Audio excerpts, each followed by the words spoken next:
There's no doubt that the story of human civilization is a story of inspiration and revelations. In a span of few thousand years, we've gone from hunting and living in caves to walking on alien soil. Our development as a species has made us forget where we evolved from. We hardly associate ourselves with other inhabitants of this planet. But we also shouldn't forget the darker side of human development, a side that tells the story of our failures and the lessons we have learned from them over the centuries. A story of wars, fall of civilizations, mutinies, famines, and diseases. And it's our species' heroic battle and subsequent victories over these diseases that makes our evolution inspiring and unique. Infections and diseases have haunted humans since the beginning, but almost all the viral and bacterial diseases and infections we have today arose after our agricultural revolution, when we started settling down and started creating communities. So it seems that despite the security and safety that communities provide, living in close proximity did have its disadvantages. So it seems certain now that a shift in the way we live made us more vulnerable. But it's more important to know how we overcame and are overcoming these outbreaks collectively as one global community. The first line of defense in any viral outbreak are our own bodies and our immune systems. In fact, all vaccines of any type cannot cure and kill the viruses by themselves, but are instead intended to boost our body's immune system. For all our scientific discoveries and achievements, it seems that nature's invention is the strongest and the most effective. While many fall prey to these vicious organisms, it's nature's invention that protects and saves most of us in the end. Another advantage we have are our own sheer numbers. No single virus or bacteria by itself can kill all humans due to our sheer size of populations and spread. In other words, the more variable and numerous we are, the harder it is, even for the deadliest viruses, to wipe us out. But despite having an impressive immune system, we need to realize that it is not perfect. Our immune systems are a work in progress and are intended to learn and evolve with each new threat. So, what would happen if a new unknown virus entered our system? In 2015, a contractor who worked for the Pennsylvania Department of Transportation was working on a project that was intended to widen a highway.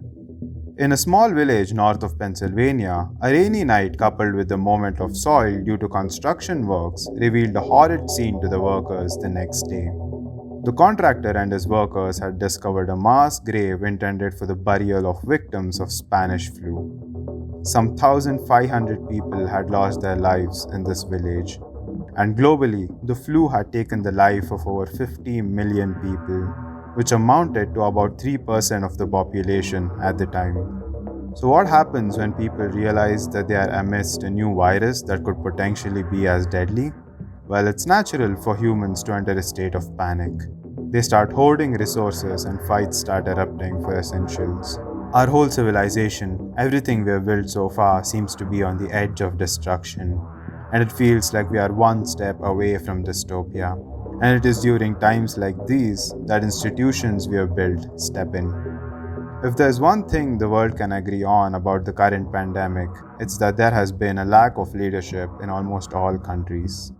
And this has led to a lot of criticism on the part of the institutions we have set up, including governments, manufacturers, retailers, healthcare, and many more. When the world needed them the most, some countries chose to safeguard their own interest over the greater good.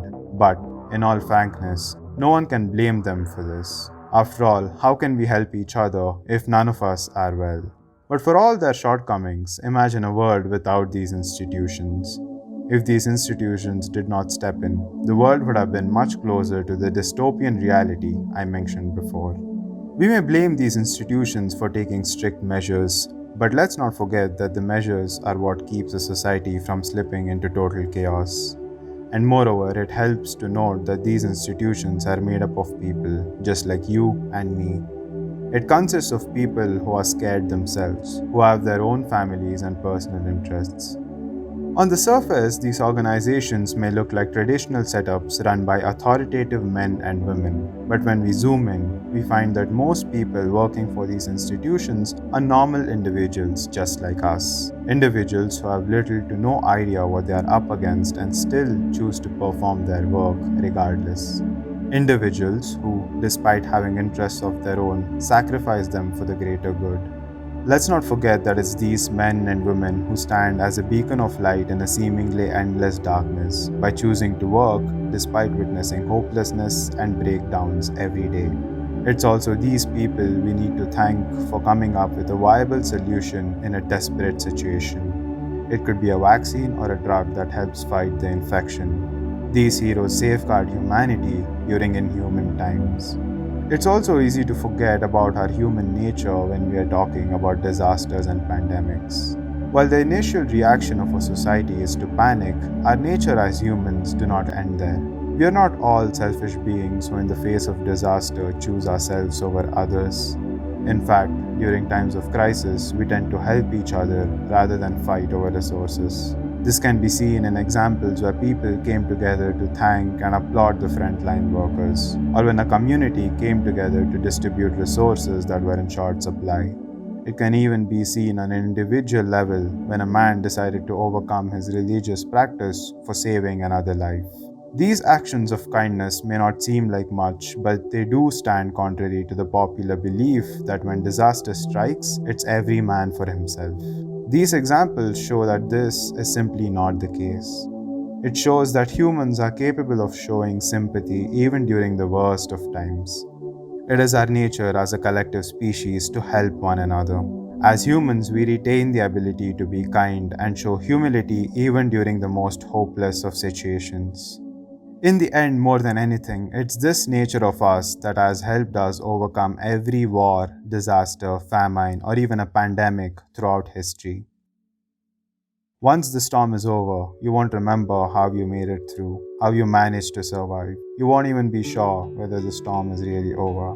But one thing is certain: when you come out of the storm, you won't be the same person who walked in.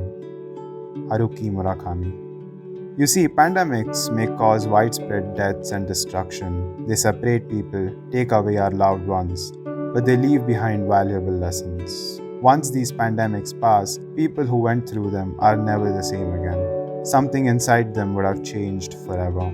As a civilization, pandemics have changed how we live. For instance, the cholera pandemic gave rise to the germ theory and propelled the invention of better, effective sanitary systems all around the world. The Spanish flu led to the better hygiene and improvements of self-care and self-hygiene. We still don't know what changes we'll see after this pandemic, but it will be big enough to change our history. Camus, in his book The Plague, writes, "All man could win in a conflict between plague and life was knowledge and memories." So, what can we really take away from our experiences during a pandemic? Our memories. Memories of people we lost, of the time we spent in isolation that we'll never get back, and we are left with knowledge of losses we faced, and the lessons we can learn to avoid similar losses in the future. Hey guys, again, hope you're all safe. Thank you so much for watching this video. If you found this content helped you in any way, please do share it with people who can benefit from this. And do consider subscribing and hitting the bell icon if you don't want to miss any of my upcoming videos. I'll see you in the next video, guys. Thank you.